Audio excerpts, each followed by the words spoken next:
Pokazal vam bom, kako pripravim še zadnje gredice v rastlinjaku. Sadil bom solato, mlado čebulo in pa azijsko listno zelenjavo, tudi špinačo.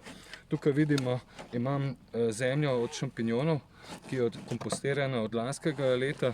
Ta zemlja ostane iz proizvodnje šampinjonov. Pravzaprav je izbelk, šampinjoni smuk, jo imajo vsi, ki si jo želite.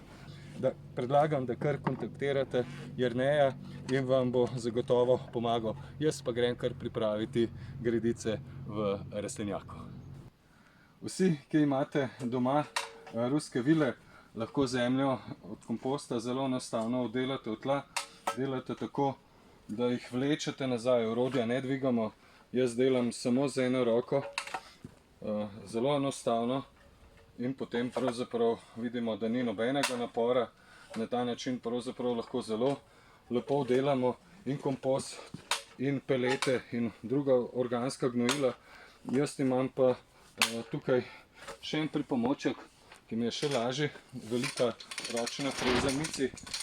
Ta pa udela zemljo v tla ekspresno hitro. Zemlja tudi pride v območje korenin, tam, kjer bodo rastline rasle, in to je tisto, kar je treba narediti v tem času. Potem pa pravzaprav pričnemo s sajenjem. Jaz letos v rastlinjaku nekoliko zamujam zaradi ohladitev, prav tako pa pohitite tudi vi.